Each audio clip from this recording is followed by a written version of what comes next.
ప్రస్తుతం మనకు థియేటర్లో అందుబాటులో ఉన్న హాలీవుడ్ మూవీ మోర్టల్ కాంబాట్ 2 ఈ మూవీ తెలుగులో కూడా అందుబాటులో ఉంది. రన్ టైం వచ్చేసి 1 అవర్ 55 మినిట్స్ ఉంటుంది. ఈ హాలీవుడ్ మూవీ ఇంత ముందుకు 2021లో పార్ట్ 1 కూడా ఉంది. ఆ పార్ట్ 1 చూస్తేనే ఈ మూవీ అయితే అర్థం అవ్వడం జరుగుతుంది. దానికి కంటిన్యూగానే ఈ మూవీ అయితే ఉండడం జరిగింది. పార్ట్ 1 అయితే ప్రజెంట్ అమెజాన్ ప్రైమ్లో తెలుగులో కూడా అందుబాటులో ఉంది. తప్పకుండా ఆ మూవీని అయితే చూసేయండి. ఇక ఈ మూవీలో ఎలాంటి అడల్ట్స్ సీన్స్ ఏమీ లేవు, ఫ్యామిలీతో కలిసి కూడా చూడవచ్చు.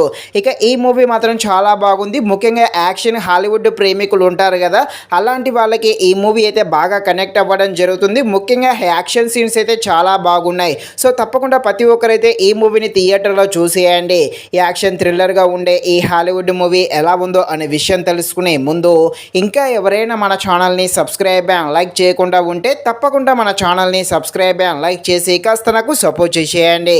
కథలోకి వెళ్ళిపోతే మొదటి భాగంలో చివరిలో కోలియంగు తన తండ్రి వారసత్వాన్ని తెలుసుకోవడం కోసము కొత్త ఛాంపియన్లు వెతకడం కోసము భూమికైతే రావడం జరుగుతుంది.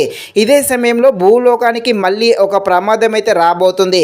ఆ ప్రమాదాన్ని అరికట్టేందుకు కొంతమంది యోధుల బృందంతో మరొక ప్రమాదకరమైన టోర్నమెంటు ఎలా పాల్గొంటారో, ఈ విలన్స్ను ఎలా అంతం చేశారో, ఇంతకీ భూమికి పొంచి ఉన్న ప్రమాదం ఏంటి అని తెలియాలంటే మీరు తప్పకుండా ఈ మూవీని అయితే థియేటర్లో చూడాల్సిందే. మూవీ అయితే తప్పకుండా చూసేయండి. ముఖ్యంగా మూవీలో ఉండే యాక్షన్ సీన్స్ అయితే హైలైట్ అనే చెప్పవచ్చు. అలాగే అక్కడక్కడ వచ్చే కొన్ని గ్రాఫిక్స్ విజువల్స్ కూడా చాలా బాగున్నాయి. ముఖ్యంగా ఫస్ట్ హాఫ్లో వచ్చే కొన్ని కామెడీ సీన్స్ కూడా మనల్ని తప్పకుండా ఆకట్టుకోవడం జరుగుతుంది. అలాగే క్లైమాక్స్లో ఒక యాక్షన్ కూడా బాగానే ఆకట్టుకోవడం జరుగుతుంది. బ్యాక్గ్రౌండ్ మ్యూజిక్ కూడా బాగానే ఉంది. ఫైనల్గా మూవీ అయితే బాగుంది. తప్పకుండా ప్రతి ఒక్కరు థియేటర్లో చూసేయండి. ఒకవేళ థియేటర్లో అందుబాటులో లేకుంటే ఓటీటీలోకి వచ్చాకైనా తప్పకుండా ఈ మూవీని చూసేయండి.